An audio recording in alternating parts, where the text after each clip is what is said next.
System ඇඩ්මිනිස්ට්‍රේටර්ස් ලා ඉන්නවා.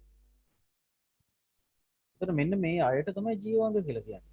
මිනිස්සු කියලා නිකන් කියන්නේ කිව්වට මෙන්න මේ කාණ්ඩ වලට බෙදෙන්න ඕනේ. තව ඉන්නවා ඊළඟට වෙබ් ඩෙවලොපර්ස්ලා. හරි. මේ වෙබ් ඩෙවලොපර්ස්ලා කියන මේ පැත්ත යනවා. ඒක නෙට්වර්ක් ඇඩ්මිනිස්ට්‍රේටර්ස්ලා. මේ පරිගණක ක්ෂේත්‍රයේ තියෙන රැකියාව මේ එක පැත්තකින් ගත්තොත්. යූසර් කියන්නේ රැකියාව නෙමෙයි. ප්‍රෝග්‍රෑමර්ස්ලා, සිස්ටම් ඇනලිස්ට්ලා, සිස්ටම් ඇඩ්මිනිස්ට්‍රේටර්ස්ලා, වෙබ් ඩෙවලොපර්ස්ලා, නෙට්වර්ක් ඇඩ්මිනිස්ට්‍රේටර්ස්ලා, software engineersලා. ප්‍රෝග්‍රෑමර්ස්ලා වෙනයි, software engineersලා වෙනයි.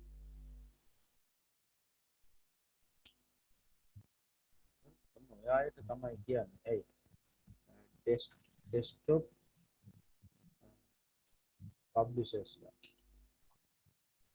කියන්නේ graphic designersලා. අන්න ඒ වගේ. එතන ඒගොල්ලෝ usersලා. desktop publisher ඒගොල්ලෝ usersලා. මෙතෙන්ට එනකල් මේ ටික තමයි ඔය ජීවාංග කියලා කියන්නේ. හරි නේද? පැහැදිලිද? ඊළඟට තමයි අපිට එන්නේ තොරතුරු පද්ධතියක කොටස් ගැන කතා කරන්නේ. අන්න එතනදී තමයි මේ ජීවාංග, මෘදාංග, මෘදුකාංග වලට අමතරව procedures, data සහ connection කියන ටික වැදගත් වෙනවා.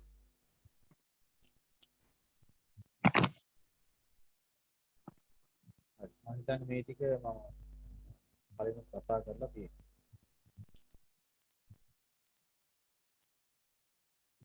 එහෙමනම් ඔන්න ඔය පරිගණක පද්ධතියක කොටස් කියන ටිකත් එක්ක තමයි අපි දැන් අද මේ ඉස්සරහට යන්න තියෙන්නේ.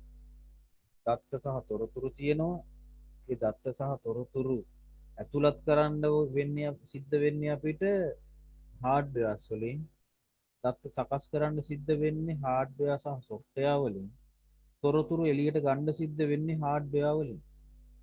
හරිද? එහෙනම් අපිට හાર્ඩ්වෙයාර් ගැන කතා කරන්න සිද්ධ වෙනවා. අපි හાર્ඩ්වෙයාර් ගැන කතා කරනකොට සොෆ්ට්වෙයාර් ගැන කතා කරන්න සිද්ධ වෙනවා. මොකද හાર્ඩ්වෙයාර් තිබිලා බෑ, සොෆ්ට්වෙයාර් වලින් තමයි හાર્ඩ්වෙයාර් ක්‍රියාත්මක කරලා ඩේටා දත්ත සකස් කරලා තොරතුරු එළියට ගන්න සිද්ධ වෙනවා. එහෙමනම් මුලින්ම ඔය හાર્ඩ්වෙයාර් ගැන කතා කරමු. හાર્ඩ්වෙයාර් ගැන කතා කරනකොට අපිට කතා කරන්න තියෙනවා පළවෙනි එක ආදාන උපාංග.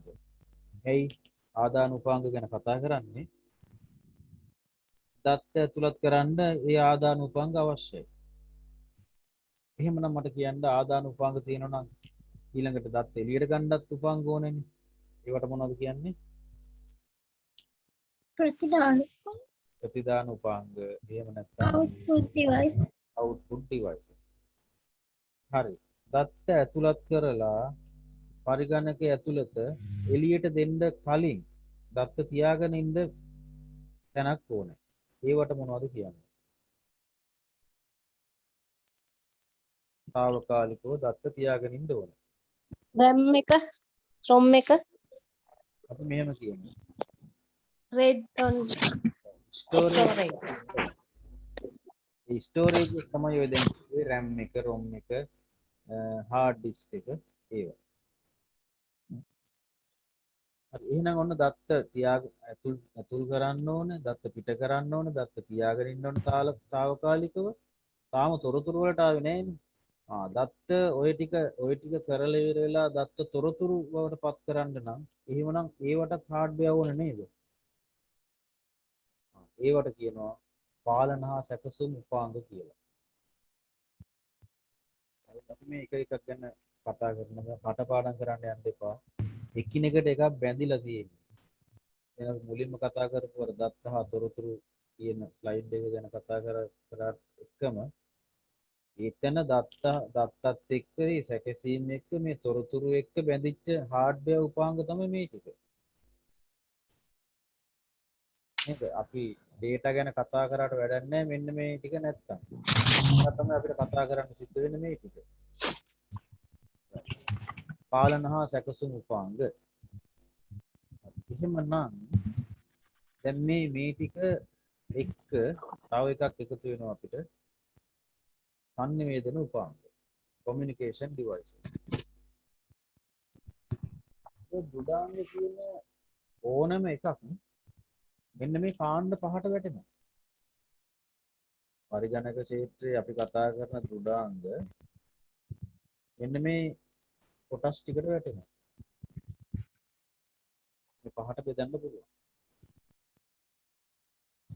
ප්‍රශ්න තියෙනවා.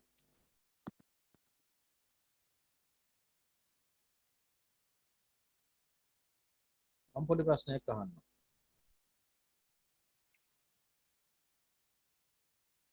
ආදාන උපාංගයකට මට උදාහරණයක් කියන්න කවුරුද?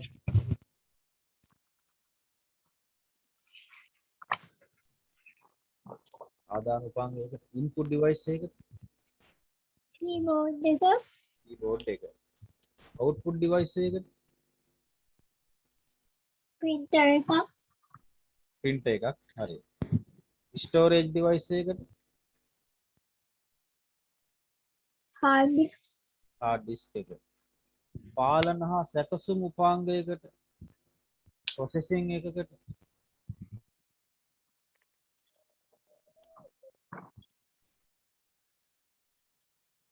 ඉර වුණානේ. මොකක්ද? පරිගණකය තුල තියෙන operating system එහෙම නෑ මේ කතා කරන්නේ දුඩාංග මොකක්ද එන්න පරිගණකයේ තියෙන සැකසුම් ඒකකය මොකක්ද?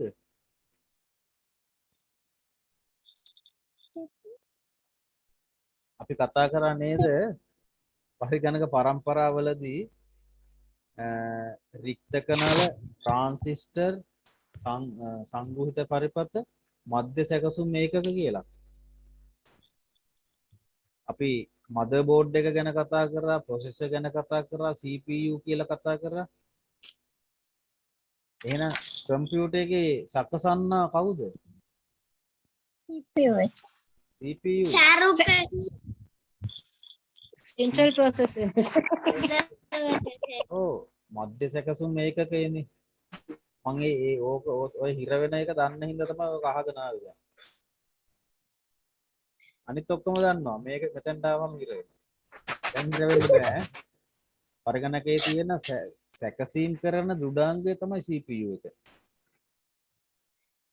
හරි. සංනිවේදන උපාංගයකුත් කියන්නකෝ.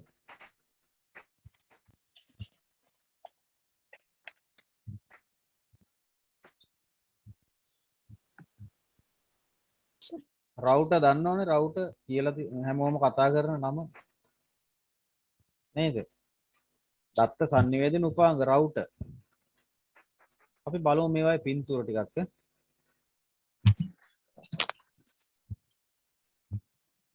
router and dongle dongle එකත් හරි. communication device එකක්. එතකොට network card. එතකොට wifi adapter. ඒ ඔක්කොම අයිති වෙන්නේ communication devices වලට. හරි. දැන් මෙන්න මේක දාලා තියෙනවා කලින් සයිඩ් එකේ තිබ්බ ටික දැන් මතකෙන් කියලා කියන්න බලන්න. දුඩාංග ගත්තාම කොටස් පහකට බෙදුනා. පළවෙනි කොටස මොකද්ද? ආදාන උපාංග 2 ප්‍රතිදාන උපාංග 3 මතක උපාංග 4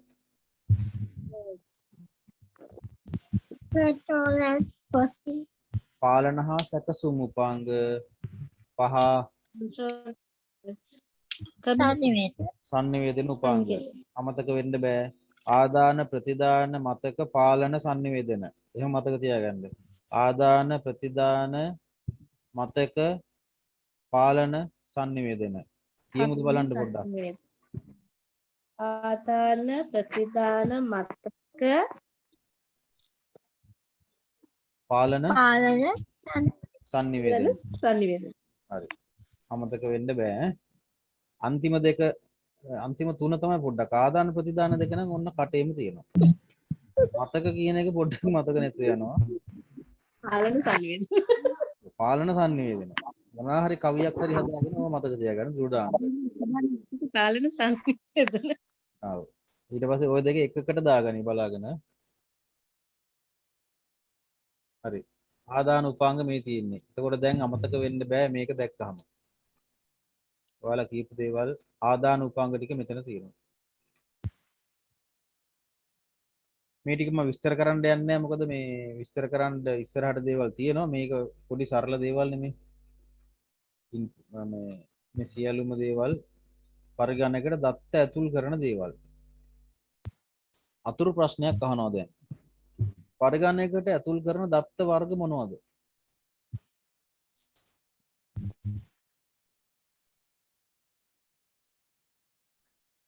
දත්ත වර්ග මොනවද? පොදු ප්‍රශ්නයක්. රූප සහ අකුරු. නෑ මේ මෙන්න මේ පින්තූර ටික බලලා ඔයාලට කියන්න පුළුවන්.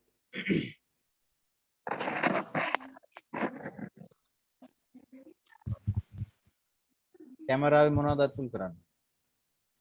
රූප. පින්තූරනේ. හරි. පින්තූර කියන්නේ ඇතුල් කරන දත්ත වර්ගයක්. කීබෝඩ් එකෙන් අකුරුනේ. ඔව්. අකුරු ඉලක්කම් ටෙක්ස්ට් දත්ත වර්ගයක්. මයික් එකෙන් වොයිස්. වොයිස් එක හරි. ඒ කියන්නේ පරිගණකයේ ඇතුළත් කරන දත්ත වර්ග තුනයි. පින්තූර images text and sounds. ඔය තුන තමයි data වර්ග තුන. හරි. මේකෙන් අපිට වැඩිපුරම පාවිච්චි වෙන input devices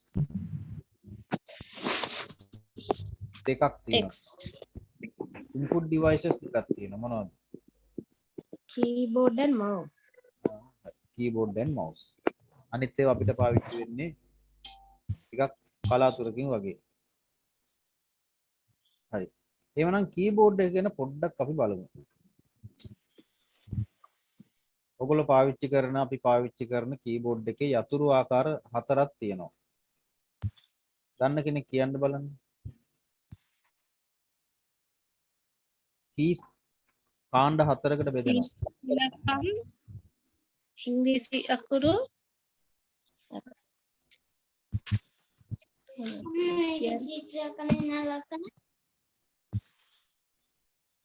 එන්න මේවා තමයි මේ 4. එකක් typewriter keypad. typewriter keypad කියන්නේ keyboard එකේ type කරන්න පාවිච්චි කරන area එක. ඊළඟට numerical keypad. numerical keypad කියන්නේ keyboard එකේ දකුණු පැත්තේ තියෙන අර ඉලක්කම් 9 සහ අපෝ ඉන්පස්සේ තමයි ආශ්‍රයස් ළමයා බාන් බිඳුව දැන් බඩගින්න මගේ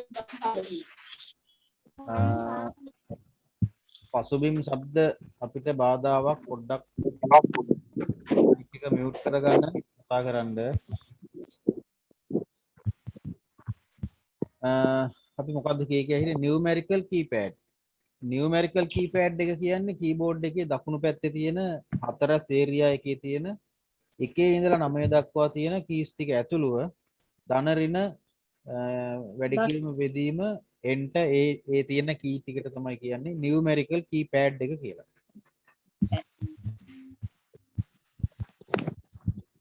ඊළඟට control keys. keyboard එකේ තියෙනවා insert, home, page up, page down, arrow keys. ඒවට කියනවා control keys කියලා. ඊළඟට function keys. keyboard එකේ F1 ඉඳලා F12 දක්වා keys ටික උඩම area එකේ තියෙන keys ටික ඒ ටිකට කියනවා function keys කියලා. ඒ function keys වලින් කරන කාර්යය තමයි විවිධ ප්‍රෝග්‍රෑම් වලදී විවිධාකාර ලෙස කටයුතු කිරීම. බොහෝ විට F1 press කරොත් එimhe help එක එන්නේ. අපිට පුළුවන් අපි ප්‍රෝග්‍රෑමර් කෙනෙක් නම් F1 press කරාට පස්සේ help එක නෙමෙයි වෙන මොනවා හරි එන්න අපිට ඒවා define කරන්න පුළුවන්. ඒවා ඒ නිසා තමයි ඒවට කියන්නේ function keys කියලා. right. කෙටි ප්‍රශ්නයකට එන්න පුළුවන් එකක් තමයි මේ දුන්නේ. තරලව මතක තියාගන්න පුළුවන් මම හිතන්නේ. right. ඊට පස්සේ ඔයාලම කිව්වා mouse එක තමයි ඊළඟට වැඩිපුර පාවිච්චි වෙන්නේ කියලා. mouse එක පාවිච්චි වෙනවා නම් mouse එකත් එක්ක තියෙනවා mouse events කියලා જાතියක්. දැන් ඔන්න මතක් වෙයි. මේවා events කියලානේ. කොච්චර කරනවද මේවා? click left right right. එහෙනම් right click එකක් තියෙනවා. අය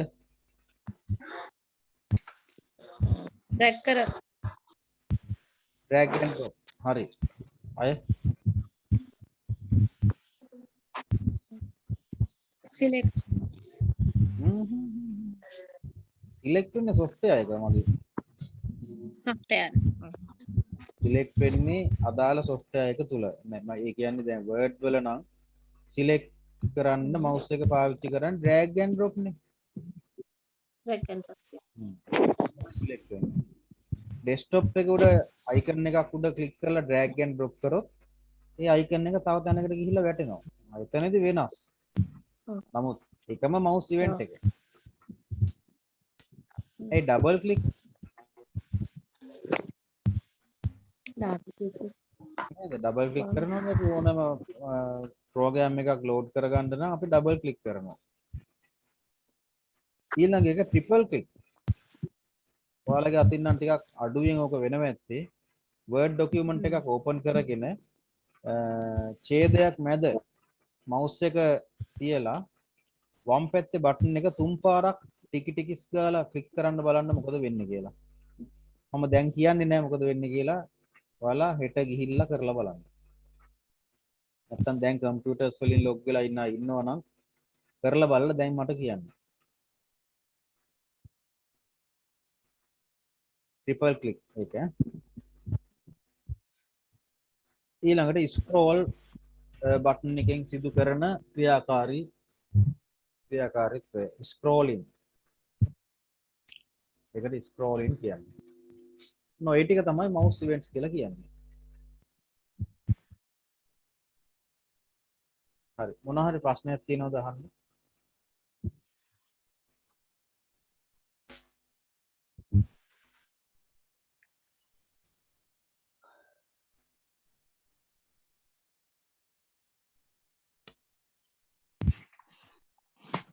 හරි. මේ අපි කතා කරේ මොන උපාංගද? input device input devices ආදාන උපාංග. මොනවා යටතේද මේ? පරිගණක පද්ධතිය මොන සංරචක යටතේද? හරි. දෘඩාංග යටතේ.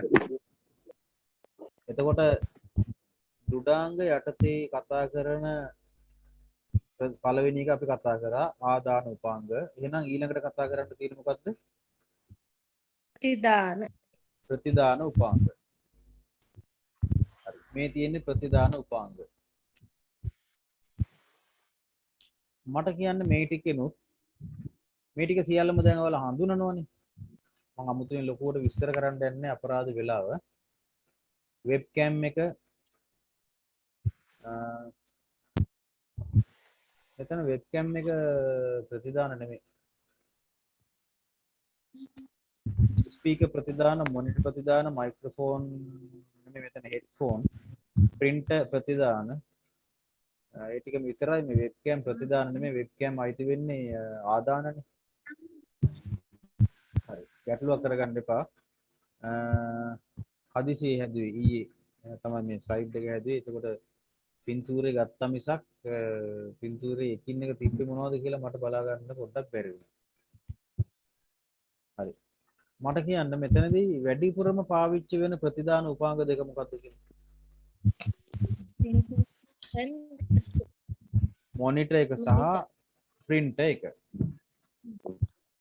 මොනිටර් එක සහ printer එක නිසා අපි ඒ ගැන පොඩ්ඩක් බලමු.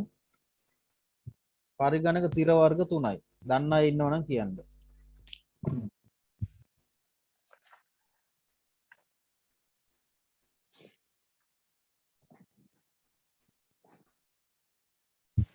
ඉස්සර තිබ්බ අර රූපවාහිනිය වගේ ලොකු තිරයට මොකද්ද කියන්නේ?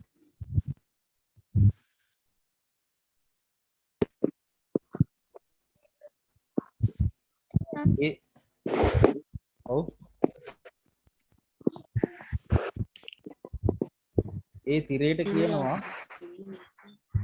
කැතෝඩ් රේ ටියුබ් කියලා. CRT මොනිටර්ස් කියන්නේ ඒකට. එතකොට ඒ වගේ ඒ වගේ විදුලි හානිය වැඩි බරයි ඊළඟට විශාල ප්‍රමාණයක් ඉඩ ඇහිරෙනවා. ඒ වගේ හේතු නිසා ඒවා මේ වෙනකොට භාවිතයෙන් සම්පූර්ණයෙන්ම වගේ අයින් වෙලා තියෙනවා. ඊළඟට ආවා LCD තිර. liquid crystal display.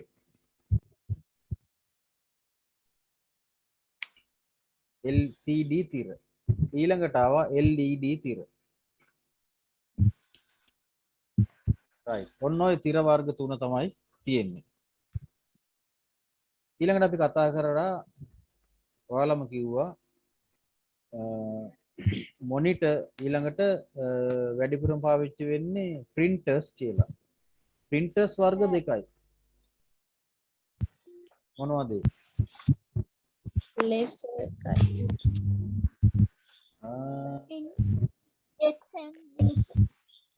ඇහුන්නේ හරියට. Inkjet and laser. laser වෙන උත්තර තියෙනවද?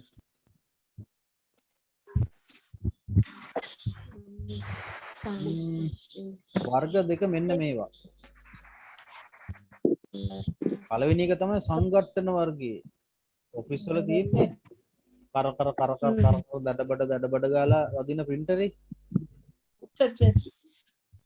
ඒකට තමයි මේ සංඝට්ටන වෙද්දි තමයි ඔය සද්ද එන්නේ. උදාහරණ ඩොට් මැට්‍රික්ස් එක.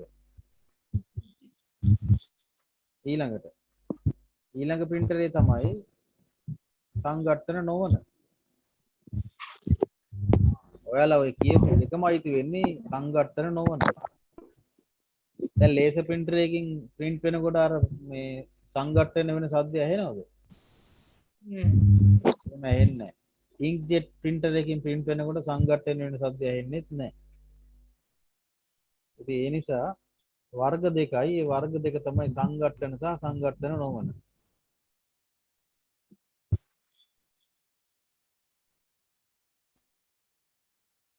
මේ right. එතකොට මේ quality වැඩිම වෙන්නේ laser printer එකේ. හරි. දැන් අපි කතා කරේ මොකක්ද එහෙනම් ඔය රුඩාංග යටතේ input ද output ද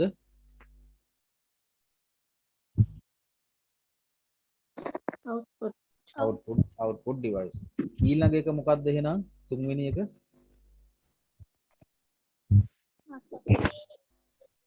මතක storage. right. බලමු ඒවා.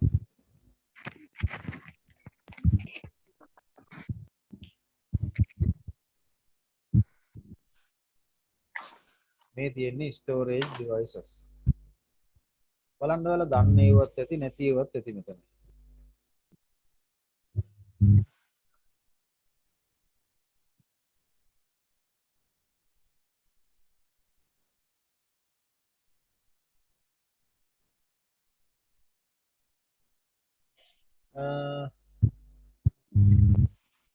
මේක දැකලා තියෙනවද? disk එක. floppy disk. floppy disk එක. floppy disk. මේක මොකක්ද?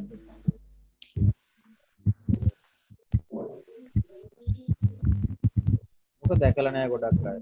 මේකට කියනවා zip disk කියලා. ZIP. මම දැන් පාවිච්චි වෙන්නේ නැහැ. ඒ දවස්වල පාවිච්චි වුණා. ෆ්ලොපි ඩිස්ක් එකට වඩා සිප් ඩිස්ක් එකකට වැඩි දත්ත ප්‍රමාණයක් දාන්න පුළුවන්කම තිබ්බා. මේවා මේ විභාගෙට එන්නේ නැහැ නිකන් මම දැන ගැනීම සඳහා විතරයි කියන්නේ. ඒ නිසා ලොකුවට හිතට ගන්න එපා. මේ තමයි ආචයන උපාය. right. අපි මේ කතා කරේ එහෙනම් දුඩාංග යටතේ ඉන්පුට් නෙමෙයි අවුට්පුට් නෙමෙයි මතක.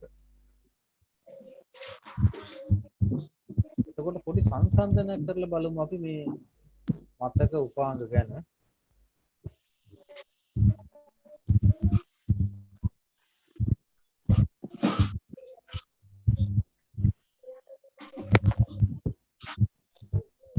මෙන්න මේ වගේ. hard disk එක ගත්තොත් එහෙම මේ තියෙන්නේ කහ පාටින් දාලා තියෙන්නේ storage devices ගැන කීපයක්. කාගෙද සද්ද ගොඩක් එනවා.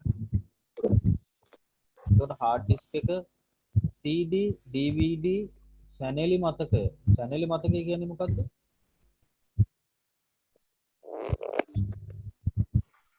මధుරික අපි ටේබල් එකක් දාලා තියෙනවා. ඒකේ කොලම්ස් 4ක් තියෙනවා.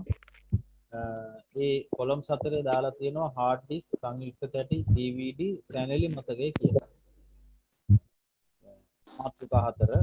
එතකොට මේ මාතෘකා 4 ගැන ඒ මතක ගබඩා උපාංග ගැන පොඩි සංසන්දනයක් මේ කරන්නේ. hard disk එක පිහිටලා තියෙන්නේ පරිගණකයේ තුල. සංයුක්ත තැටි තියෙන්නේ කොහෙද?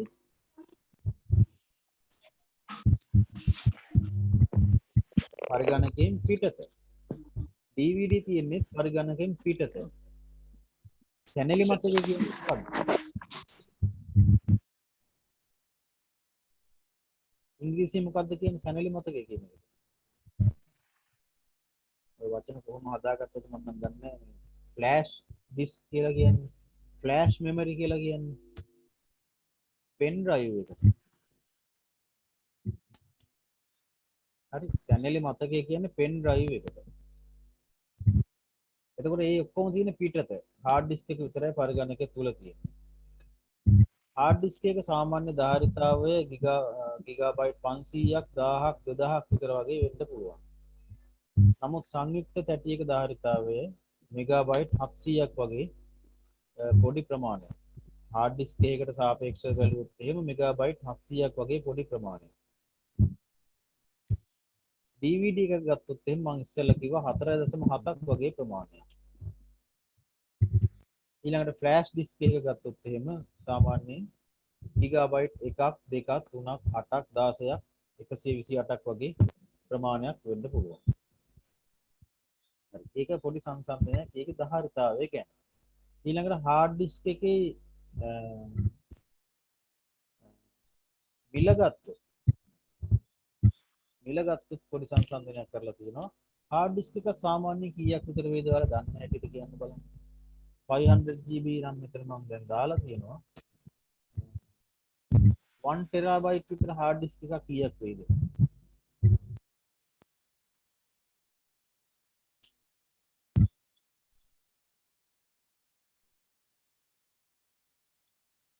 වන් ටෙරාබයිට් hard disk එකක් සාමාන්‍යයෙන් රුපියල් 8500ක් විතර වගේ වෙන්නේ.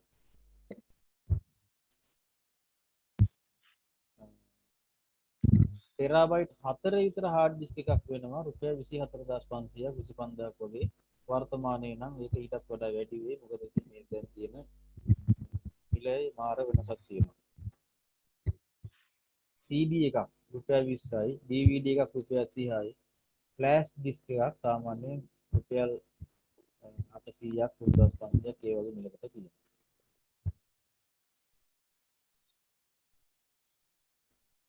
right.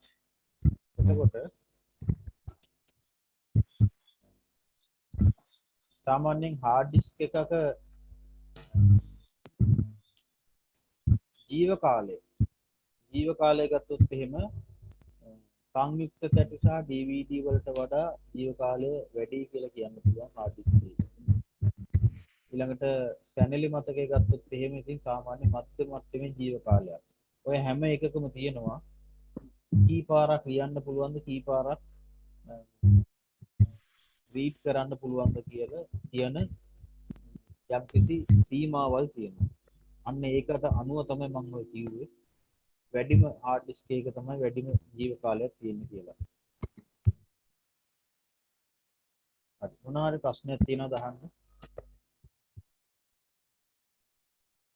අපි විනාඩි 5ක බ්‍රේක් එකක් ගමු දීගාවකට යන්න කලින්.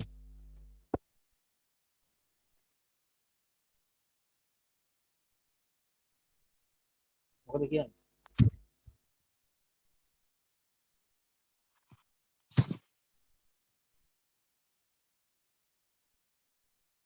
එපාද?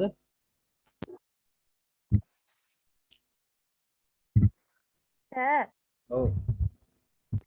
අර මේ පොඩි ප්‍රශ්නයක් තියෙනවා සර් අර ඉස්සෙල්ලා කිව්වනේ පරිගණක ස්ථිර වර්ග තුනක් ඔව් ඔව්. එව්වට සර් දැන් මේ සිංහල ට්‍රාන්ස්ලේට් එක මොකුත් නැත්නම් එහෙම පේපර් එකට මම කියන්නම්. CRT කියලා කියන්නේ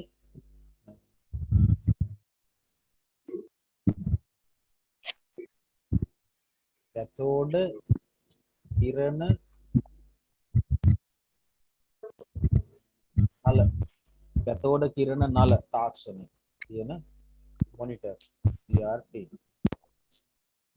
ලික්විඩ් ක්‍රිස්ටල් කියලා කියන්නේ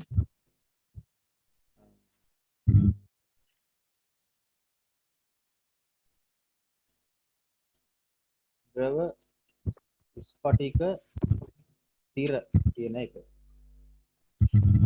LED කියලා කියන්නේ ආලෝක විමෝචන ඩයෝඩ තිර. ඔය ටික තමයි සිංහලෙන් කියන්නේ ඕවට. හොඳයි මේ ප්‍රශ්නේ අහපුවා.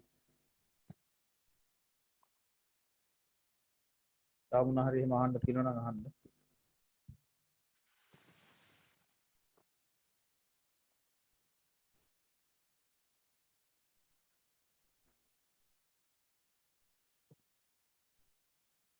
හරි ඊළඟට අපිට එහෙමනම් කතා කරන්න තියෙන්නේ මොකද්ද? අපි මේ වෙනකල් කතා කරගෙන ආවේ මොනවද මේ?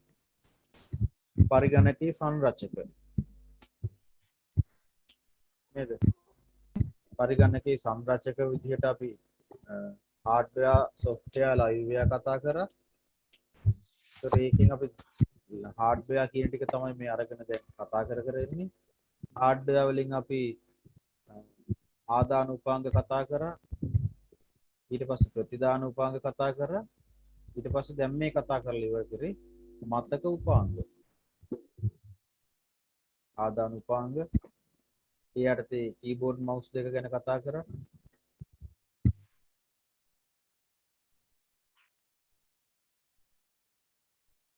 ඊට පස්සේ ප්‍රතිදාන උපාංග කතා කරා. ඒකෙන් පරිගණක තීරය ටික ගැන කතා කරා. අනිත් එක මුද්‍රණ යන්ත්‍ර ගැන කතා කරා. මුද්‍රණ යන්ත්‍ර වර්ග කීයද? දෙකයි. ඒ දෙක මොනවද? සංඝටන වර්ගයේ මුද්‍රණ නොවන වර්ගය. සංඝටන වර්ගයේ සහ සංඝටන නොවන. ඊට පස්සේ අපි කතා කරේ ආචයන උපාංග ගැන. ආචයන උපාංග ගැන කතා කරලා ඉවරලා අපි ඒ ගැන පොඩි සංසන්දනය කිරීමක් කරා. එතනින් තමයි නතර කරේ. විනාඩි 2කින් නැවත පටන් ගමු.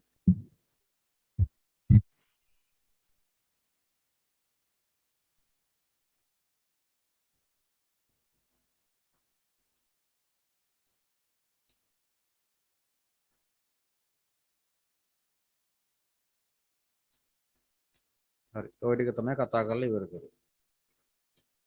ප්‍රශ්නයක් තියෙනවා. ආදාන උපාංග යන මොනවද? ඔන්න කතා කරපු ටිකෙන් පොඩි ප්‍රශ්න ටිකක් අපි නැවත අර මොලේ හාරලා උස්සලා ගන්න ඕන හින්දා මේ ඇහැවි. ව්‍යුහගත රචනා ප්‍රශ්නයක්. එහෙම නැත්නම් කෙටි ප්‍රශ්නයක්. උත්තර ලියන්න සිද්ධ වෙන ප්‍රශ්නයක්. කියන්න. ආදාන උපාංග යන මොනවද? පරිගණකයට දත්ත ඇතුළත් කරනු ලබන උපාංග. mouse, keyboard,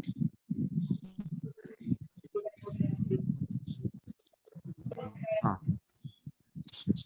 කෝ ඉතුරුවා mic, හරි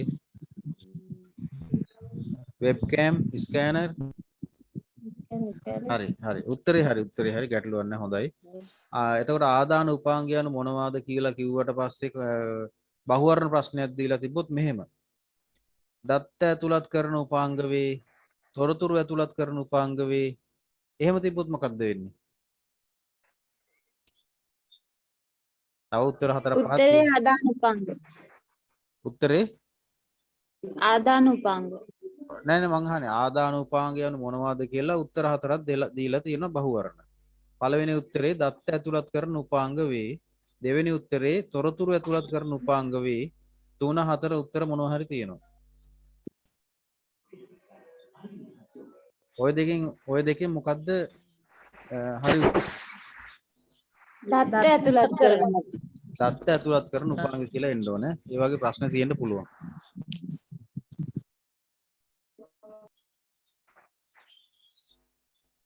හරි.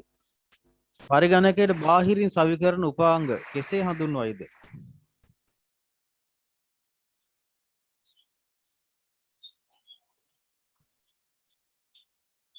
ප්‍රතිදාන උපාංග. නෑ. බාහිරින් සවි කරන උපාංග තියෙනවනේ. බාහිරින්. ආදාන උපාංගයක් තියෙනවනේ.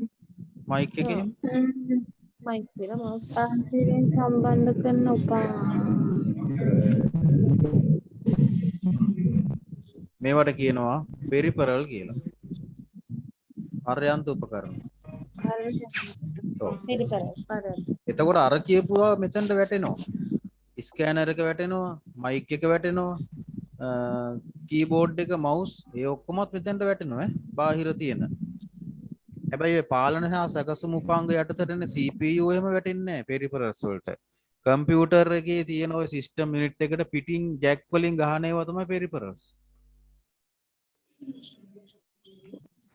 හරි නේද? ප්‍රශ්නයක් මොනවා හරි තියෙනවද එතන? printer එකේ පෙරිපරල් එකක්. ඒ පෙරිපරල් ඉන්පුට් හෝ අවුට්පුට් වෙන්න පුළුවන්. right. තව ප්‍රශ්නයක් දෙන්න. ප්‍රතිදාන උපාංග යනු මොනවද? ලේසි ප්‍රශ්නයක්.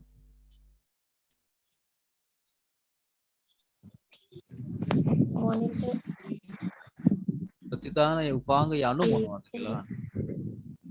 ප්‍රතිදාන උපාංග යනු තොරතුරු ලබා ගන්න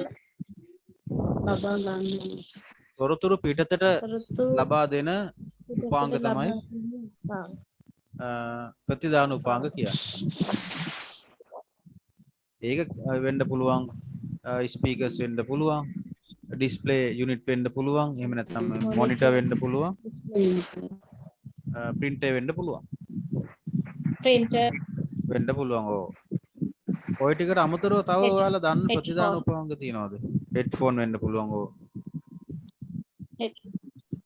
ඔව් තව තියෙනවා ප්ලොටර් කියලා තව තියෙනවා ඔය නිකන් හිතලා බලන්න ඔය ඩිජිටල් ප්‍රින්ටිං කරන තැන්වල ලොකු දිග printers තියෙනවා ඒවා inkjet printers අපි ගාව තියෙන පොඩි inkjet printer එකේම ලොකු විශාල මහා පරිමාණයක අඩි 10 විතර වගේ දිග printers තියෙනවා ඒකේ head එකක් තියෙනවා ඒ head එක අර banner එක දිගේ දැන් ඔය මොකක් හරි තැනක digital ලොකු board එකක් ගහන්න ගියාම ඒ board එකේ ප්‍රමාණය ඒ material එකේ රෙද්දේ ප්‍රමාණය අඩි 10ක් පළල නම් 10ක් විතර පළල printers තියෙනවා දැන් මෙහෙනම් තියෙන්නේ ඇත්තටම අඩි 4 6 8 වගේ පළල printers ඒ printer එකේ ඇතුලෙන් යවනවා මේ ඒ ගහන්න ඕන කරන ඒ රෙද්ද එහෙම නැත්නම් අර රෙක්සින් එක වගේ එක. ඒතොර ඒක මේ ඒක print කරන printer එකටත් කියන්නේ මේ ඒකත් අපේ output device එකක් වෙනවා. ප්‍රතිදාන උපාංගය. ඔව්. එතකොට ෆොටෝකොපි මැෂින් එක අයිති වෙන්නේ මේ ප්‍රතිදාන එකකට විතරද? ප්‍රතිදාන එකකට අයිති වෙනවා. නමුත් දැන් තියෙන සමහර ෆොටෝකෝපි මැෂින් වලින් ස්කෑන් කරන්නත් පුළුවන්. ඔව් එතකොට ඒක ඉන්පුට් ඩිවයිස් එකක් විදිහට ගන්න පුළුවන්. ස්කෑන් කරලා ඒ දෙකටම අයිති වෙනවා. එහෙමනම් එහෙමුණොත් ඒක. හරි හරි. ඊළඟට තව ප්‍රශ්නයක් ඔන්න තියෙනවා. පහත සඳහන් කර ඇත්තේ පරිගණකයට සම්බන්ධ කෙරෙන බාහිර උපාංග ලයිස්තුවකි. ඒවා ආදාන උපාංග හා ප්‍රතිදාන උපාංග ලෙස නිවැරදිව බෙදා වෙන් කර දක්වන්න. ලයිස්තුව මම කියවන්නම් මොකද දෘශ්‍යාබාධිත අයත් මේ පන්තියේ ඉන්න නිසා. මම හතර කියවන්නකෝ. මම ඒවා හතර කියවන්නම්. මොකද එතකොට ඒගොල්ලන්ට මතක තියාගන්න උත්තර දෙන්න ලේසි. කලවමේ තියෙන්නේ මේ ටික. රයිට් මම එකින් එක අහන්නම්. එතකොට ඔයාලා කියන්න. මවුස් එක ඉන්පුට් යතුරු පුවරුව ඉන්පුට් මොනිටරය අවුට් ඩිජිටල් මුද්‍රණ යන්ත්‍රය අවුට් ප්ලොටර් යන්ත්‍රය අවුට් ඩොට් මැට්‍රික්ස් ප්‍රින්ටරය අවුට් ජොයිස්ටික් උපකරණය ඉන්පුට් මල්ටිමීඩියා ප්‍රොජෙක්ටරය අවුට්පුට් ටච් ස්ක්‍රීන් එක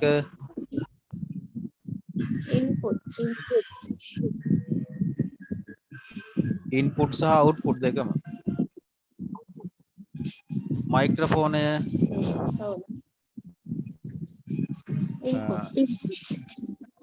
මයික්‍රොෆෝන ඉන්පුට් ස්පීකරය අවුට්පුට් හෙඩ්ෆෝන් එක අවුට්පුට් ස්කෑනරය ඉන්පුට්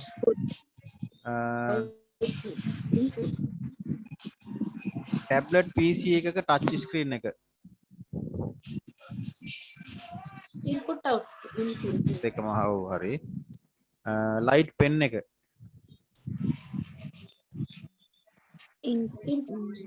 ඉන්පුට් ලයිට් පෙන් එක කියන්නේ මොකද්ද අර ස්ක්‍රීන් එකට අල්ලන්නේ යමක් පැහැදිලි කිරීම නෑ ඒක නෙමෙයි එහෙනම් ලයිට් පෙන් එක කියලා කියන්නේ අපි දැන් මම මේක මවුස් එකෙන් ලියන්න ගියාම මට අමාරුයිනේ ඒ නිසා පොඩි පෑන වගේ එකක් තියෙනවා ඒ පෑන වෙනම බාහිරින් තියාගෙන අපිට කඩදාසියක් මත වගේ පොඩි තියෙනවා මේ පොඩි ප්ලේට් එකක් තියෙනවා ඒ ප්ලේට් එක උඩ තියාගෙන අපිට සාමාන්‍ය විදිහට ලියන්න පුළුවන් ඒ ලියන එක කම්පියුටර් එකේ තිරේ පේනවා ඉන්පුට් එක ඉන්පුට් එකක් බාකෝඩ් රීඩරේ ඉන්පුට් බාකෝඩ් රීඩරේ දැකලා තියෙනවද කොහෙද පාවිච්චි වෙන්නේ බාකෝඩ් රීඩර් පුට්ස් වල ෆැක්ටරිස් වල තියෙනවා නේද? ඔව් බාකෝඩ් රීඩරේ ඔව් සුපර් මාකට් වල රීටේල් ෂොප් වල සාමාන්‍යයෙන් බාකෝඩ් රීඩරේ පාවිච්චි වෙනවා ඒකෙන් කෙරෙන්නේ බාකෝඩ් එක කියලා එකක් තියෙනවනේ සාමාන්‍යයෙන් ඕනෑම පැකට් ඕනෑම කියන්න බෑ පැකට් වර්ග වල කිරිපිටි පැකට් වල එතකොට සබන් වල ඕන මේක බාකෝඩ් එකක් තියෙනවා ඒ බාකෝඩ් එක කියන්නේ පොඩි කළු පාට ඉරි කීපයක් තියෙන පොඩි කොටුවක් ඒ ඉරි තුලින් ඒ ඉරි තුල තියෙනවා යම්කිසි දත්ත ඇතුළත් කරලා ඒ දත්ත අපිට කියවන්න බෑ ඒක කියවන්න පුළුවන් බාකෝඩ් රීඩර් එකකට ඔව් ඒ ඉරි වලට කියනවා බාකෝඩ් එක කියලා ඒ බාකෝඩ් එකේ බොහෝ විට තියෙන්නේ මැනුෆැක්චරර් ඩීටේල්ස් ටිකක් තියෙනවා මිල තියෙනවා ගොඩක් විට මිල තමයි තියෙන්නේ ඕකේ එතකොට මේ අපි දැන් මේ ෆුඩ් සිටි එකට හරි කොහේ හරි ගිහින් බඩු ගන්නකොට කාඩ් එකෙන් පේ කරද්දි එතකොට තියෙන්නේ බාකෝඩ් රීඩරයක් දෙතන නෑ කාඩ් එකෙන් පේ කරද්දී බැංකුවෙන් දීලා තියෙනවා ඒගොල්ලන්ට ඒ කාඩ් එක ඇතුළත් කරන්න පොඩි උපකරණයක් ඒ උපකරණයට කාඩ් එක දැම්මට පස්සේ ඒ කාඩ් එක ඒ උපකරණය කියවනවා කාඩ් එකේ අයිති කෙනාගේ විස්තර කාඩ් එකේ අංකය ඊළඟට ඒකෙන් කීස් වගේක් තියෙනවා. ඒ කී වලින් ප්‍රෙස් කරලා කියන්න පුළුවන් මෙන්න මෙච්චර ගාණක් මේ කාඩ් එකෙන් අඩු කරගෙන බැංකුවට යවන්න කියලා. හ්ම්. ඒකයි බාකෝඩ් හරි. රීඩරේ අතරේ සම්බන්ධයක් නැහැ. right. වෙබ් කැමරාව Good. input. track ball එක Out. අහලා නැහැ ඒකයි ප්‍රශ්නේ. track ball එක කියන්නේ mouse එක ඉස්සර mouse එකේ යට බෝලයක් තිබ්බ දන්නවද? බෝලයක් තිබ්බෝ. ඔව්. අන්න ඒ mouse එක අනිත් පැත්ත හැරෙවුවා වගේ එකක් තමයි track ball එක කියලා කියන්නේ. mouse එක අපි එහා මෙහා කරනවා වගේ අර බෝලේ එහා මෙහා කරන්නේ. ඔව්. අනේ ඒක තමයි track ball. එහෙනම් ඒක මොකද්ද? input ද output? Input. ඒක input. digital කැමරාවක්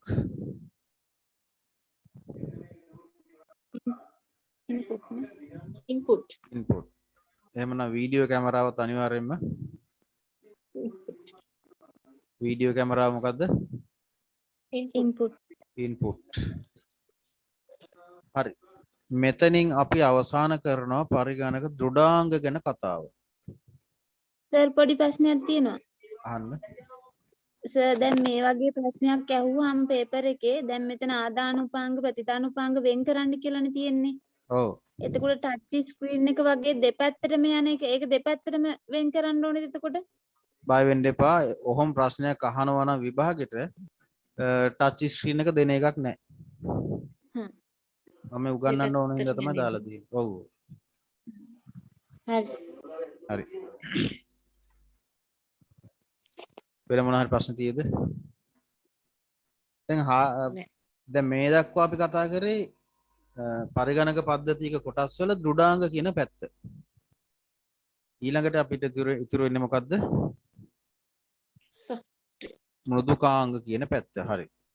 right. අන්න එහෙනම් අපි දැන් ඔන්න ඔයාලගේ මතකයේ දැන් ඇති හරියට මේක රුක් සටහනක් වගේ බෙදිලා නේද? අතු බෙදලා ලස්සනට දැන් ඔයාලට නෝට් එක හදාගන්න පුළුවන් මේ අනුව.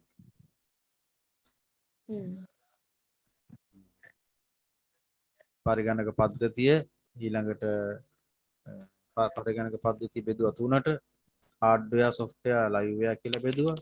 හાર્ඩ්වෙයාර් අපි කතා කරා ප්‍රධාන කොටස් වර්ග පහක් යටතේ ඉන්පුට් අවුට්පුට් ආචයන පාලන සංනිවේදන කියලා. ඒ ටික යටතේ අපි කතා කරා ඔන්න හાર્ඩ්වෙයාර් කොටස ඉවර වෙනකල් ඔය කාණ්ඩ යටතේ තමයි අපි කතා කරේ. ඊළඟට අපි ඉහළටම ගිහිල්ලා නැවතත් පරිගණක පද්ධතියේ කොටස් වල හાર્ඩ්වෙයාර් ටික ඉවර කරපු නිසා දැන් සොෆ්ට්වෙයාර් කතා කරනවා. හරි. පරිගණක සොෆ්ට්වෙයාර්. දැන් අහනවා මම පොඩි ප්‍රශ්නයක්. සොෆ්ට්වෙයාර් රඳවලා තියෙන්නේ මොන වගේද?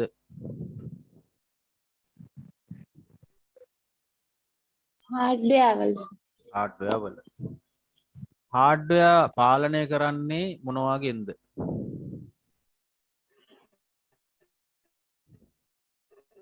සොෆ්ට්වෙයාර් වල. සොෆ්ට්වෙයාර් වලින්. හරි. ඔන්න ඔය සම්බන්ධතාවය. ඔව්. ඔය සම්බන්ධතාවය මතක තියාගන්න. පරිගණකයේ තියෙන සොෆ්ට්වෙයාර් ප්‍රධාන කොටස් දෙකකට බෙදෙනවා. එක සිස්ටම් සොෆ්ට්වෙයාර්, දෙක ඇප්ලිකේෂන් සොෆ්ට්වෙයාර්. සිස්ටම් සොෆ්ට්වෙයාර් කියලා කියන්නේ අපේ ඔපරේටින් සිස්ටම්, යුටිලිටීස් සහ ඩිවයිස් ඩ්‍රයිවර්ස් කියන ඒවා. ඔපරේටින් සිස්ටම් කියන්නේ ඔයගොල්ලෝ දන්නවා Windows. අපි දැන් වැඩිපුරම අපි දැකලා තියෙන පාවිච්චි කරන්නේ Windows. Windows operating system එක. Utilities කියලා කියන්නේ කම්පියුටර් එකේ මොනවා හරි hardware failure එකක් තියෙනවද කියලා ස්කෑන් කරගන්න පුළුවන් software හදලා තියෙනවා. ඒවා අපි එදිනෙදා වැඩවලට නෙමෙයි පාවිච්චි කරන්නේ. පද්ධතියේ යම් කිසි වෙනස්කම් එහෙම නැත්නම් පද්ධතියේම යම් යම් දේවල් දැන හඳුනා ගන්න. ඒවට කියන utilities කියලා. device drivers කියලා කියන්නේ අපි කඩෙන් ගිහිලා printer එකක් ගෙනාවා කියමුකෝ. printer එක computer එකට ගහනවා USB cable එකකින්.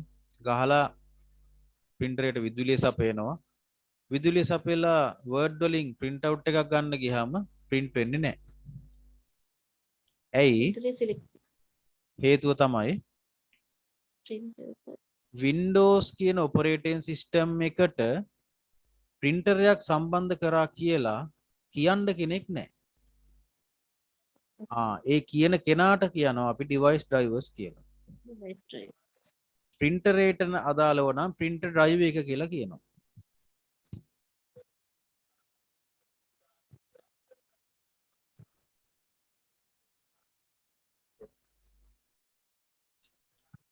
ධාවකය කියලා කියනවා මේකට. ඔය ධාවකය කියද්දි මට තව එකක් මතක් වුණා. මෙන්න මේ වචන දෙකේ තේරුම කියන්න මට.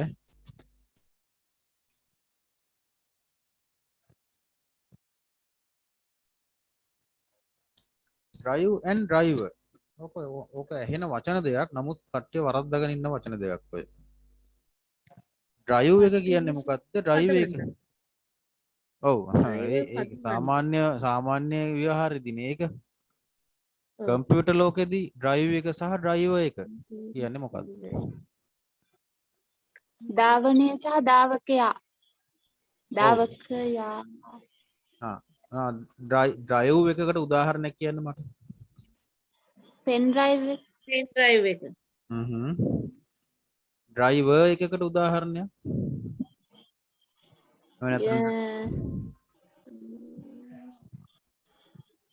මේකස device drivers.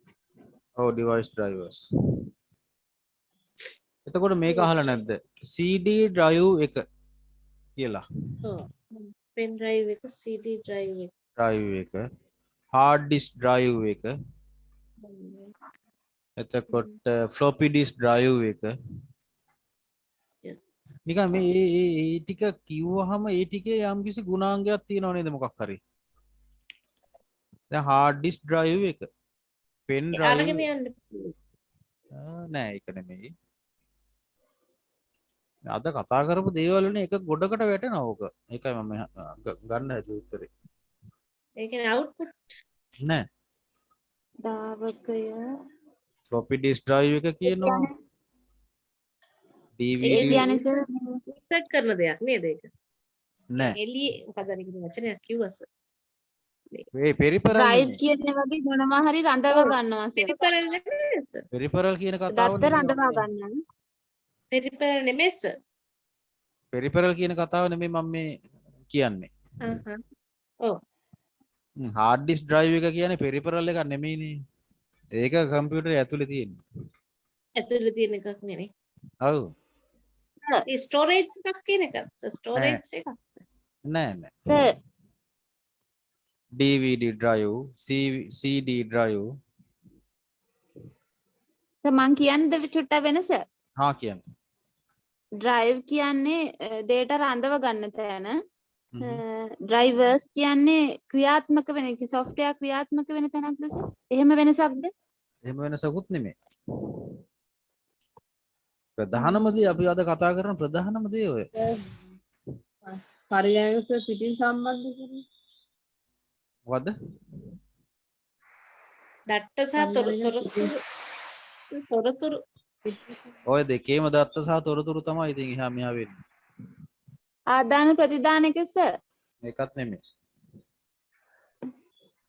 මතක නෑ ඒත් නෑ.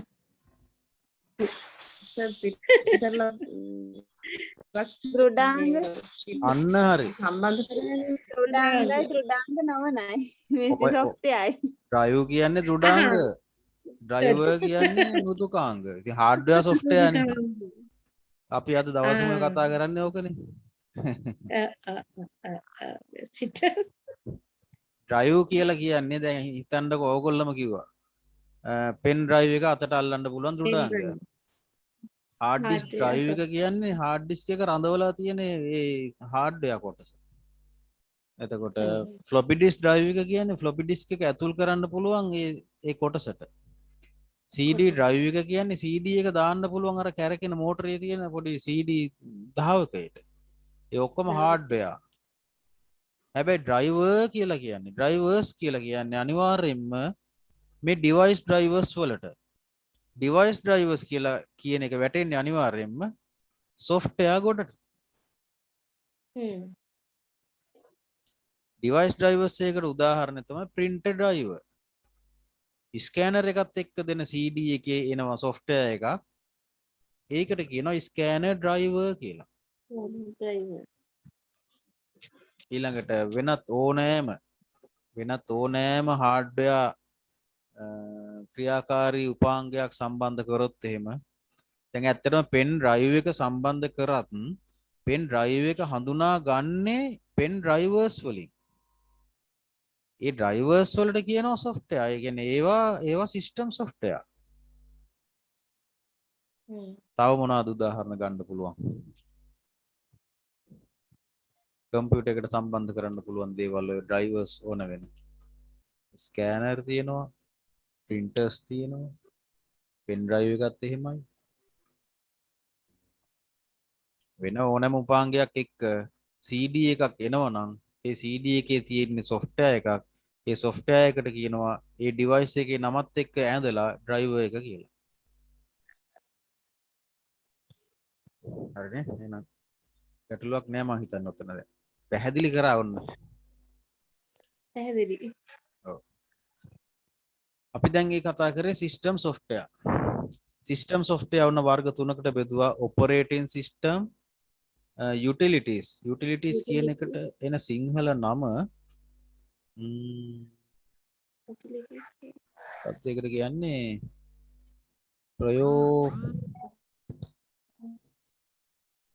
හරියට මේ වෙලාවේ එන්නේ කටට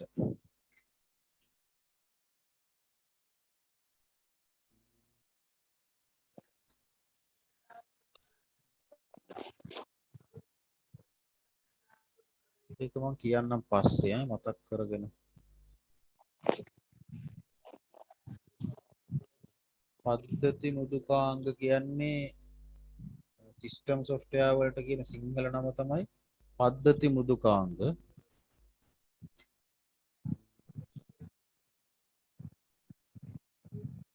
OS කියලා කියන්නේ operating system මෙහෙයුම් පද්ධති. device drivers කියලා කියන්නේ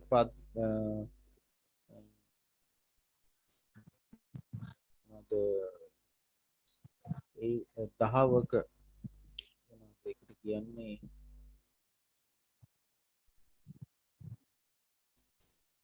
උපාංග දහවක කිව්වට ඒව software. utilities කියලා කියන එක මට මතක් වෙන්නේ නැහැ. ඒක මම පස්සේ කියන්නම්. හරි. ඒතකොට system software පරිගණක මුදුකාංග කියනවා මොන ලෝකෙ තිබ්බත් කොටස් දෙකයි තියෙන්නේ. එක පැත්තක system software කියනවා අනිත් පැත්ත application software කියනවා. application software තමයි ලෝකෙ වැඩිපුරම තියෙන්නේ. අපි දැන් ඔය ඉස්සරහට කතා කරන Word, Excel, PowerPoint, Access, විවිධාකාර games ඔය ඔක්කොම application software. application කියලා කියන්නේ යෙදුම්. අපේ එදිනෙදා දේවල් වැඩ කරගන්න පාවිච්චි කරන යෙදුම් වලට තමයි application කියලා කියන්නේ. application. මොනවද එහෙනම් පරිගණක මුදුකාංග වර්ග දෙක? පද්ධති මුදුකාංගයි යෙදුම් මුදුකාංගයි. යෙදුම් මුදුකාංගයි. පද්ධති මුදුකාංග කොටස් තුනකට බෙදෙනවා. ඒ මොනවද? operating system, utilities, device drivers. Right. එතකොට මේ operating system අතුරින් මම දැක්ක ප්‍රශ්නයක් අහලා තියෙනවා මුදල් ගෙවා මිලදී ගත යුතු පද්ධති මුදුකාංගයක් වන්නේ කියලා උත්තර 4ක් දීලා තිබ්බා. ඒ අතරේ තිබ්බා මේ Windows කියන එක. මට කියන්න ඔයාලා දන්න හැටියට මේක මුදල් දීලා ගන්න ඕන එකක්ද මුදල් නොදී පාවිච්චි කරන්න පුළුවන් එකක්ද?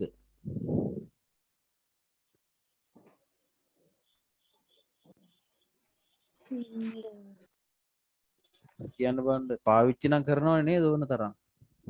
ඔයාලා සල්ලි දීලා ගත්ත දේවා.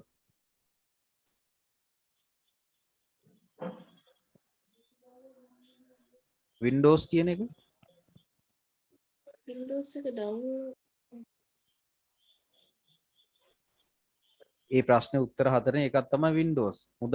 මුදල් දී ලබා ගත යුතු මුදුකාංග වර්ගයක කියලා හතරක් තිබ්බා. එකක් Windows.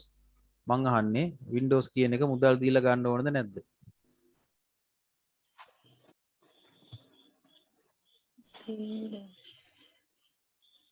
උත්තරේ දෙන්න බයයිනේ. පැහැදිලි නෑනේ. Windows කියලා කියන එක මුදල් දීලා ගන්න ඕන මුදුකාංගයක්. මුදල් දී ලබා ගත යුතු එකක්. එහෙමනම් අපි ඔය පාවිච්චි කරන මුදල් නොදී ලබා ගන්න මුදල් නොදී පාවිච්චි කරන ඔය Windows වල සෑම කොපියක්ම අපි අනවසරයෙන් පාවිච්චි කරන ඒවා. ඒතකොට අපි ඔක්කොම හොරාට තමයි මේවා පාවිච්චි කරන්නේ. කාට හොරාටද? ඒ මුදුකාංගේ නිෂ්පාදනය කරපු සමාගමට හොරෙන් අපි මේවා පාවිච්චි කරනවා. Microsoft company ඉන්නේ Windows හදලා තියෙන්නේ. Windows ඒත් එක්කම DOS මේ වෙන පොඩක් කතා කරන්න. DOS කියලා කියන්නේ disk operating system කියන එක. ඔය දෙක හදලා තියෙන්නේ Microsoft සමාගමෙන්. මෙයාලට අඩුම ආදායමක් එන්නේ මේ ශ්‍රී ලංකාව, පාකිස්තානය, බංග්ලාදේශ, ඉන්දියාව වගේ තුන්වෙනි ලෝකයේ රටවල් වලින්. ඇයි මේවා අපි පාවිච්චි කරන්නේ අමුවේ හොරට. එතකොට අපේ ඔෆිස් වල තියෙන ඔය කොහොම හැම කම්පියුටර් එකක්ම හරිනම් අත්අඩංගුවට ගන්න වටිනවා. ඇයි අරගොල්ලෝ අවුරුදු ගණන් මහන්සි වෙලා ලියපු software අපි කිසිම හිරිකිතයක් නැතුව රට පහක් වියදම් කරන්න නැතුව ලස්සනට පාවිච්චි කරලා අපේ වැඩ කරගන්න. සිංහල යුනිකෝඩ් එක දන්නවද ඔයාලා? සිංහල යුනිකෝඩ් කියලා අපි ඔය සිංහලෙන් ටයිප් කරනවානේ කම්පියුටර් එකේ. ඔය යුනිකෝඩ් සිස්ටම් එක හදාගෙන අපේ රටේ මහාචාර්යවරයෙක් ගියා ඔය Microsoft company තිබ්බ එක මීටින් එකකට.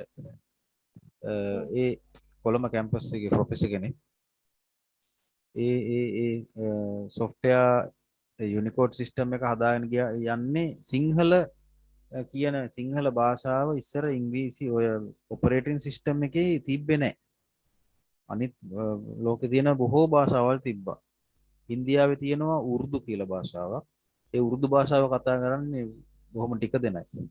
ඒ භාෂාව පවා Windows operating system එකට ගැබ් කරලා තිබ්බා. හැබැයි සිංහල තිබ්බේ නැහැ.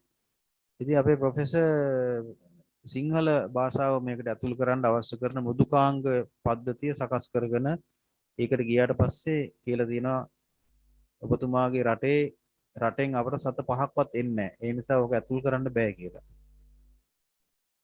ඊට පස්සේ තමයි පස්සු කාලෙක තමයි Windows operating system එකට මේක ඇතුල් කරලා තියෙන්නේ.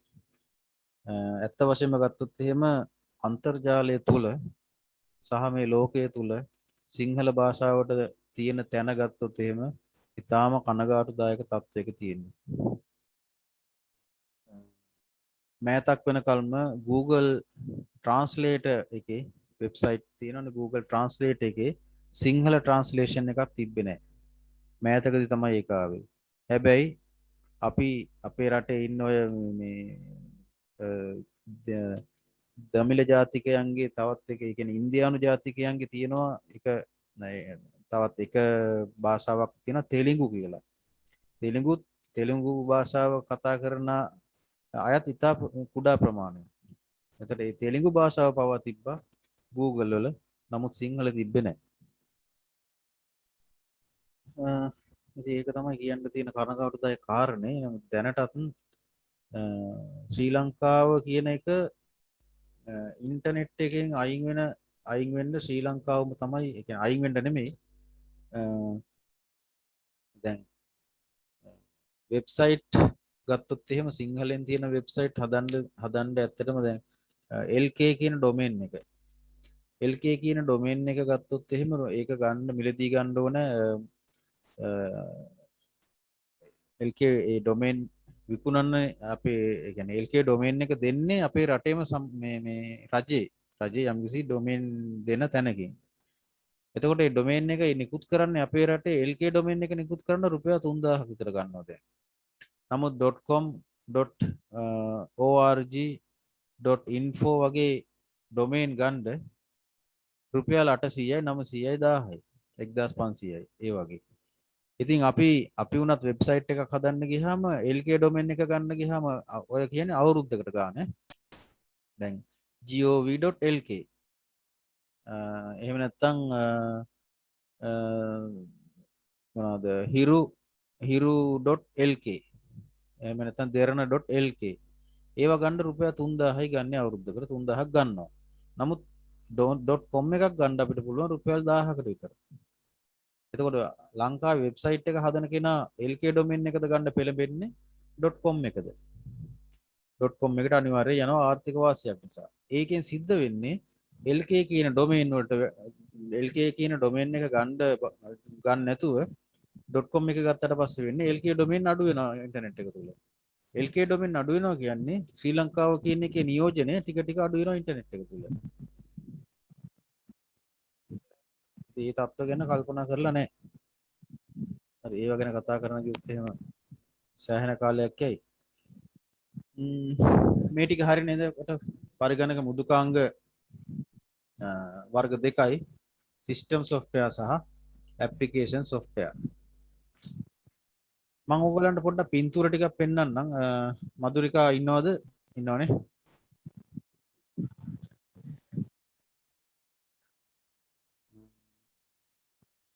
මේක සාමාන්‍ය දැනුමට මම මේ පෙන්නන්නේ.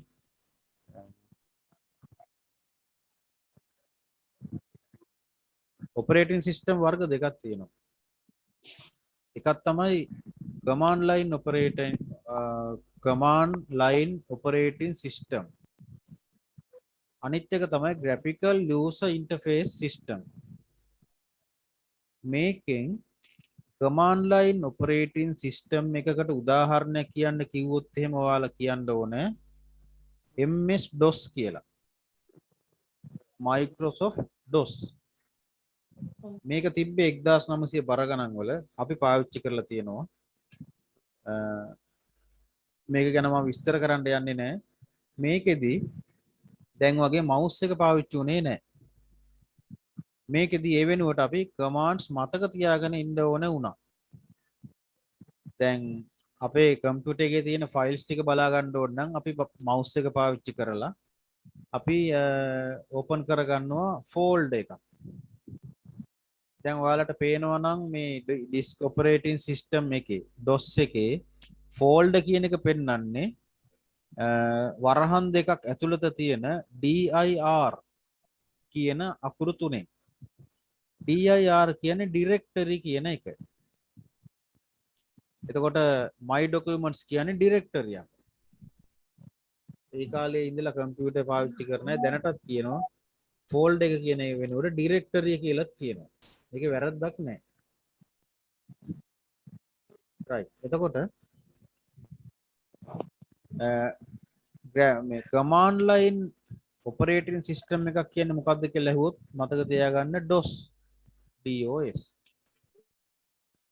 දැනට අපි පාවිච්චි කරන සියලුම graphical user interface සහිත ඒව තමයි අපි දැනට පාවිච්චි කරන්නේ. Windows කියන්නේ එතකොට graphical user interface තියෙන operating system එකක්. හරි. මොකද DOS කියන එක පාවිච්චි කරන්න අපිට ගොඩාක් දේවල් මතක තියාගන්න ඕන. ඉතින් මේ මතක තියාගන්න තියෙන දේවල් අතර ඔය DOS උත් මතක තියාගන්න ගියොත් එහෙනම් මේ වැඩේ හරියන්නේ නැහැ නේ. ඒ නිසා Windows වලට මාරු වුණා.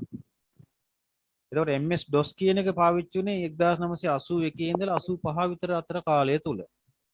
ඊළඟට ආව Windows 1, Windows 3, Windows 95, Windows NT, Windows Me, Windows 2000, Windows XP, Windows Vista, Windows 7, Windows 8, Windows 10 සහ දැන් Windows 11 කියන එක තියෙනවා.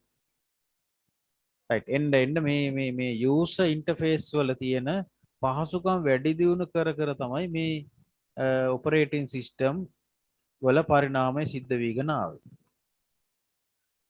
Windows 1 කියන operating system එක මේ වගේ තියෙන්නේ. දුෂ්ටාබාධිත අය ඉන්න නිසා මම මේ ටික ඉක්මනින් පෙන්නගෙන යන්නම්. මොකද මේක විභාගයට එන්නේ නැහැ. ඔයාලගේ මතකය අලුත් කරන්න අවශ්‍ය නිසා තමයි මම මේ කියන්නේ. පෙන්නන්නේ. මේ තියෙන Windows 95 මේ තියෙන Linux කියන එක. Linux කියන එක Windows කියන්නේ operate Microsoft ලගේ නෙමෙයි. මේක open source එකක්. ඒ කියන්නේ විවෘත කේත සහිත operating system එකක්. මොනවද open source කියලා කියන්නේ? දැන් Windows කියන එක සල්ලි වලට ගන්න එපේ. නමුත් Linux, Ubuntu ඒ වගේ දේවල් සල්ලි වලට ගන්න ඕනේ නැහැ. ඒ වගේ කෝඩ් එක විවෘත කරලා තියෙන්නේ. අපිට ඕන Linux එක අරගෙන අපිට අවශ්‍ය විදිහට සංවර්ධනය කරගන්න පුළුවන්. හැබැයි Windows කියන එක අපිට අවශ්‍ය විදිහට වෙනස් කරගන්න බෑ. එයාලා හදලා ඒවල තියෙන එක අපිට පාවිච්චි කරන්න විතරයි පුළුවන්. ඒවට කියනවා මේ එහෙම නැතුව මේ Linux වගේ ඒවට කියනවා open source කියලා. මේ operating system එක ලියන්න පාවිච්චි කරලා තියෙන instructions programming language එක අපිට අරගන්න පුළුවන්. අරගෙන අපිට ඕන විදිහට වෙනස් කරන්න පුළුවන්. ඒක නීති විරෝධිත් නැහැ. Ubuntu ඒ වගේ. මේ Apple OS කියන එක. Apple OS කියන එක මේ graphical user interface එකක් Windows වගේම තමයි. right. අපි මෙතෙන්ට යනකම් කතා කරේ පරිගණක මෘදුකාංග. ඊට පස්සේ අපි මෘදුකාංග අතරින් operating system තමයි කතා කරේ. operating system වලින් පස්සේ එහෙම නැත්නම් system software වලින් පස්සේ system software තුල තියෙන ඊළඟ එක තමයි utilities. මෙන්න වචනේ උපයෝගීතා මෘදුකාංග. utilities කියන්නේ උපයෝගීතා මෘදුකාංග. සිංහලෙන් උදාහරණ තමයි ප්‍රතිවෛරස. ඒ කියන්නේ antivirus software. ඊළඟට ගොනු කළමනාකරන මෘදුකාංග. ඊළඟට compression tools. ඒ කියන්නේ කම්පියුටර් එකේ ඔයගොල්ලන්ට අවශ්‍ය නම් යම්කිසි ෆයිල් එකක් පෙන් එකකට දාගන්න බෑ. ඒක සයිස් එක වැඩි. ඒක ටිකක් අකුලන්න පුළුවන්ද කියලා හිතෙන වෙලාවක් තියෙනවා නම් අන්න ඒ වෙලාවට ඕක රයිට් ක්ලික් කරාට පස්සේ send to zip folder කියලා තියෙනවා රයිට් ක්ලික් මෙනු එකේ. ඒක දුන්නාට පස්සේ අර ෆයිල් එක හැකිලිලා zip ෆයිල් එකක් බවට පත් වෙනවා. ඒ zip ෆයිල් එක අර කලින් තිබ්බ සාමාන්‍ය ෆයිල් එකට වැඩිය ප්‍රමාණයෙන් අඩුයි. compression tools. ඊළඟට disk management tools. මම මේකෙන් පස්සේ පොඩ්ඩක් මගේ ස්ක්‍රීන් එකේ පෙන්නන්නම් මෙන්න මේ කියපු ටික. disk management tools. ඊට පස්සේ disk cleanup tools. ඊට පස්සේ disk defragmenter. ඊට පස්සේ backup utilities. backup කියන්නේ උපස්ථ. ඒ කියන්නේ අපේ කම්පියුටර් එක පිළිබඳ අපිට ඇත්තටම විශ්වාසයක් තියන්න බෑ. ඒ නිසා අපි ඒකේ තියෙන ෆයිල්ස් ටික පෙන් එකකට හරි නැත්නම් වෙන කම්පියුටර් එකකට හරි නැත්නම් ඉන්ටර්නෙට් එකේ Google Drive එකට හරි අපි send කරලා තියෙනවා. හදිස්සියේ අපේ කම්පියුටර් එකට මොනවා හරි වුණොත් එහෙම අර backup එක අපිට පාවිච්චි කරන්න පුළුවන්. ඒවට තමයි backup utility කියලා කියන්නේ.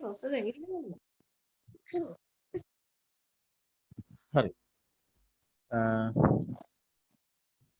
මම මේක පොඩ්ඩක් පෙන්නන්නම් මගේ කම්පියුටර් එකේ එක පාවිච්චි කරලා.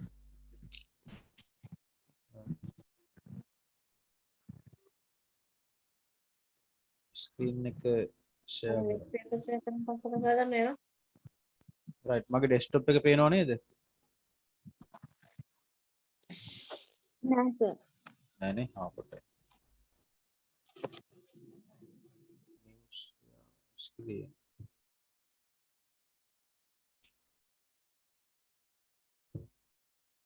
දැන් පේනවද?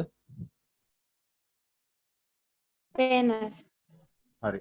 මෙන්න මෙතන තියෙනවනේ ෆෝල්ඩර් එකක්. මේ ෆෝල්ඩර් එක රයිට් ක්ලික් කරනවා මම. දැන් මේ හදන්නේ කම්ප්‍රෙෂන් ටූල් එකක් විදිහට පාවිච්චි වෙන යුටිලිටි එක පොඩ්ඩක් පෙන්නන්න. රයිට් ක්ලික් කරනවා. රයිට් ක්ලික් කරලා මෙතන තියෙනවා send to කියලා. send to කියන එකේ තියෙනවා compress folder කියලා. හරිද? මම මේක ක්ලික් කරනවා. ක්ලික් කරාට පස්සේ මේක compress වෙනවා. දැන් බලමු මේ ෆෝල්ඩරේ ප්‍රමාණය. size එක 3.57 මෙගාබයිට්. මේකේ size එක බලමු 2.78යි. මොකද්ද මේ උනේ? මේක compress වුණා. මේක පෙන් එකේ දාගෙන අපිට යන්න පුළුවන්. එහෙම නැත්නම් ඉඩ අපිට ගොඩක් අඩු කරලා දෙනවා. මෙන්න මේ වගේ වට තමයි utilities කියලා කියන්නේ. utilities වල එකක් තමයි ඔය compression tools. මීට වඩා compression tools තව තියෙනවා. ඒ තමයි වෙනම download කරගන්න පුළුවන් WinZip, Win7, WinRAR ඒවා පාවිච්චි කරන්න පුළුවන්. ඊළඟට තවත් එකක් තමයි ඔය defragmented tools කියලා එහෙම කියන්නේ. ඒ කියන්නේ දැන් මේ තියෙන මගේ hard disk එක අපි තුම් මෙන්න මේ my file කියන hard disk එකේ උඩ right click කරාට පස්සේ properties යනවා. මේ properties වල තියෙනවා tools කියලා. මේ tools වල තියෙනවා මෙන්න මේවා utilities. මගේ hard disk එකේ errors තියෙනවද කියලා check කරන්න පුළුවන්. check now කියලා button එකක් තියෙනවා. ඒ click කරාට පස්සේ errors තියෙනවද කියලා එයා check කරන්න පටන් ගන්නවා. මේක utility එකක්. ඊළඟට defragment කියන්නේ hard disk එකේ data තැන්පත් වෙන්නේ එක තැනක නෙමෙයි තැන් වල. මේ තැන් වල තැන්පත් වෙන දත්ත තැන් වල තියෙන විදිහටම read කරන්න ගියාම වෙලා යනවා. ඒ නිසා මේ tool එක හරහා මේ utility tool එක හරහා මේ තැන් වල තියෙන දත්ත එක තැනකට ගන්නවා. ඒකට කියනවා defragment කරනවා කියලා. කම්පියුටර් එක slow වෙලා තියෙනවා නම් defragment කරාට පස්සේ කම්පියුටර් එකේ ස්පීඩ් එක ටිකක් වැඩි වෙනවා. right අන්න ඒවට තමයි utility tools කියලා කියන්නේ. backup මේ තියෙන්නේ backup කියන එක.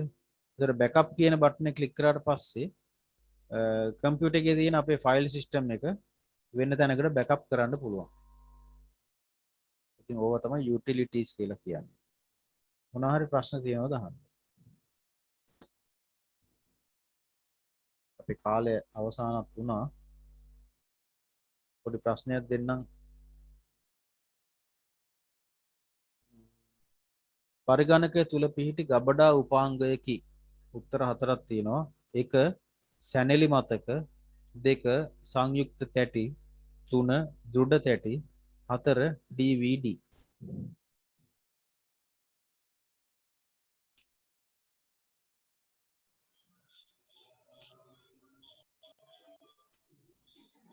තුනස දෘඩ තැටි.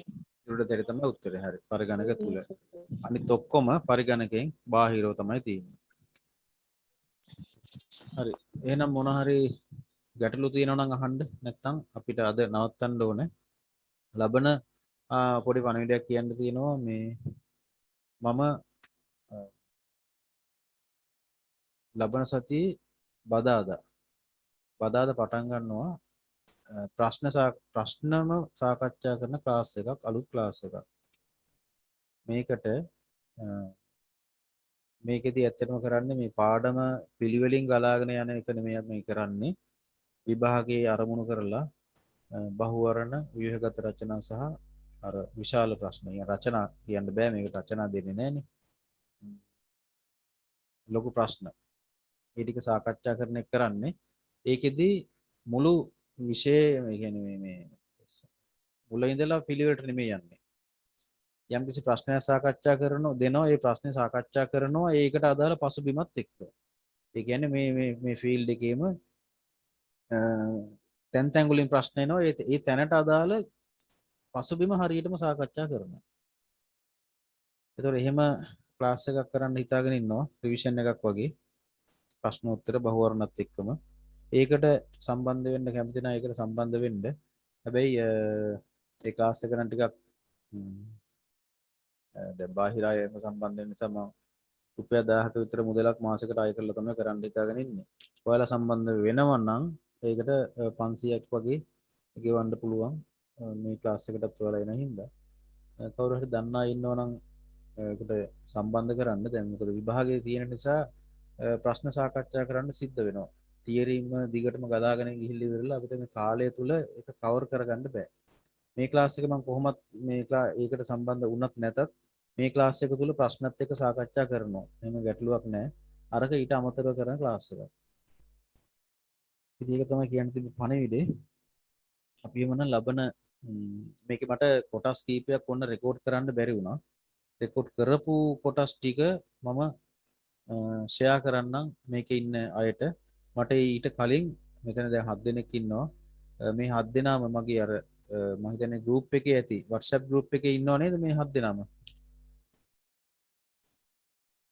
මම නෑ සර්.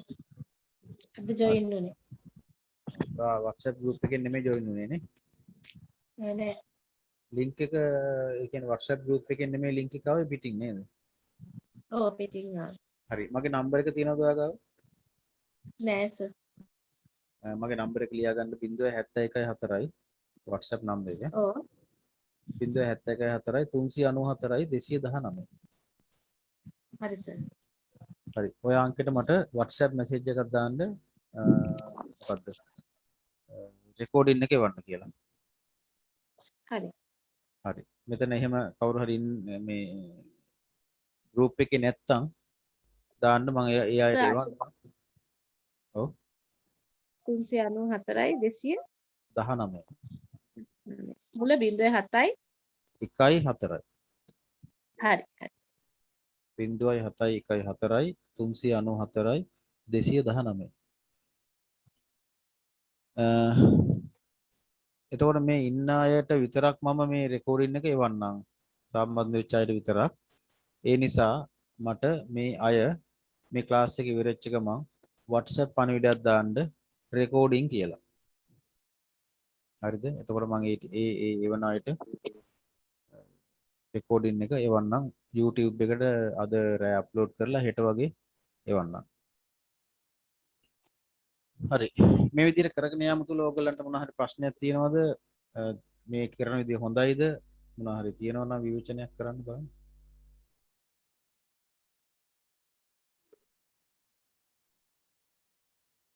ඔයාලට අවශ්‍ය විදිහට මම උගන්වන්නම්. වෙනස් වෙන්න ඕන තැන් එහෙම තියෙනවා නම් කියන්න.